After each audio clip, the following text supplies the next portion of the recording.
Russia issued a chilling warning as it ramped up military production while declaring that it was preparing for a potential war with NATO and at the same time fighting Ukraine. The big statement came as President-elect Donald Trump called for urgent negotiations to bring the nearly 3-year conflict to an end.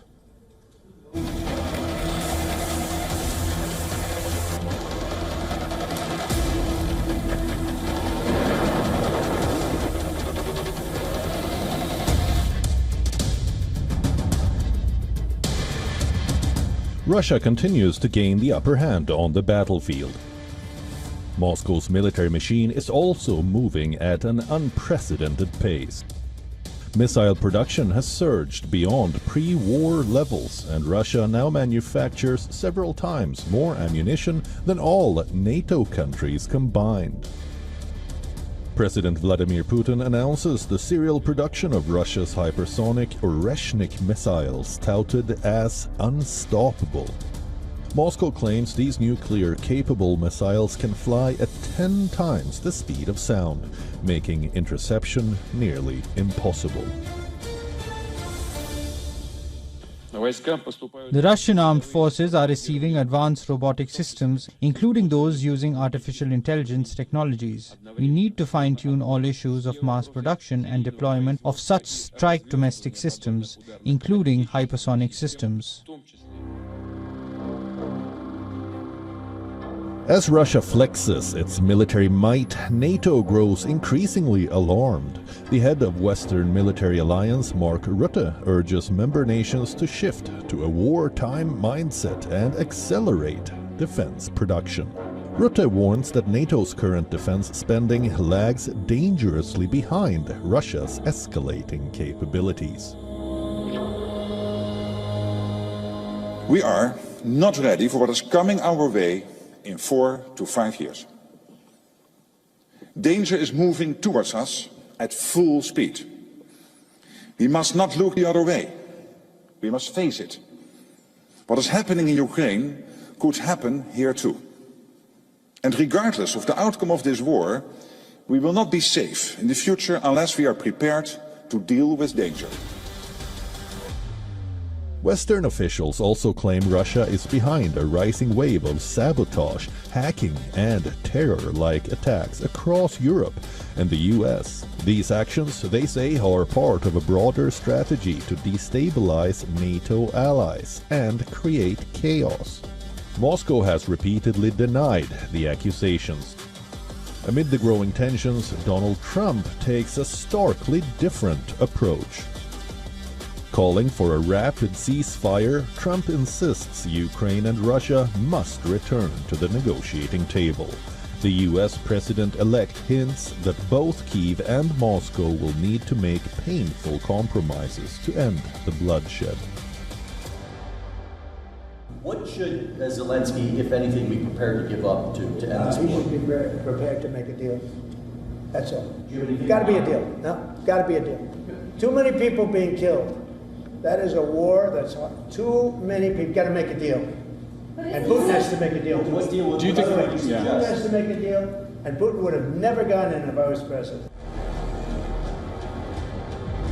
As the world watches, the line between preparation and provocation becomes increasingly blurred.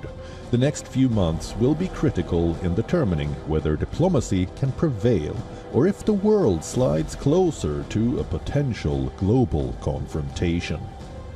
Bureau Report, WION, World is One.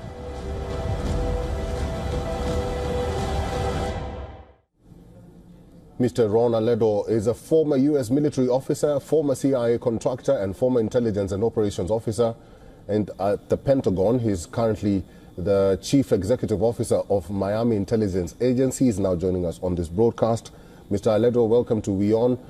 Mr. Belousov, who is the Putin's defense chief, cited a NATO summit in July and military doctrines in the U.S. and other NATO members as evidence that Moscow had to prepare for direct conflict with a more assertive NATO, as he calls it, in the coming decade. What's the implication of this statement by Russia? Well, basically the implication is that Russia at the strategic level obviously is working on a contingency plan. They are working on a long-term contingency plan that have the possibility or have the real possibility of a conflict, direct conflict with NATO. Now, he was talking about 10 years from now. He was talking about long-term. But obviously, the Russian military has many plans, many contingency plans, short-term, medium-term, and long-term. The immediate term is to finish or end the war in Ukraine with Russia in a good standing. Obviously, they are also ready for a conflict with NATO at the short term, just in case NATO sends troops to Ukraine, to Western Ukraine, like President Macron of France has said many times. But obviously, he was also talking about long term. What happened if after the war in Ukraine, what happened if after this is settled, 5-10 years from now in the future, we see ourselves in a direct conflict with NATO. So he was talking a long-term contingency plan 10 years from now. Mr. Aledo, the minister cited U.S. plans to modernize its nuclear forces, the opening of a U.S. missile defense base in Poland, new NATO combat readiness plans, and also plans announced at the NATO summit to deploy U.S. medium-range missiles in Germany by the year 2026. If the West is indeed planning all that, what's stopping Russia from reacting? Well, I think that Russia will not stop at all. And nothing is stopping Russia. Russia is increasing the size of its military to a record level in decades. Russia is increasing its budget, its military budget, to over $145 billion. That's a record level for Russia. And Russia is also modernizing their missile force, their strategic forces, they call it. We just saw a few weeks ago this new intermediate range missile, Hypersonic missile that goes Mach 11 times the sound of speed, the sound of sound, the speed of sound, I'm sorry. And Russia is modernizing its force, is getting a huge number of new recruits, volunteers every month, between 20 and 25,000 per month. So Russia is increasing the size, is increasing its capability, is modernizing its missile capability. So Russia is getting ready too. So what we see here is an arms race in both sides. And both sides are getting ready for future contingencies. And Russia obviously have a contingency plan, long-term contingency plan. What happens if we go into a direct confrontation with NATO? So both sides are doing the same thing. They're preparing for a confrontation in the future. All right, we'll have to leave it there. I've been talking to Mr. Ron Aledo, who is the Chief Executive Officer of Miami Intelligence Agency. Mr. Aledo, thank you for your time and for talking to us today.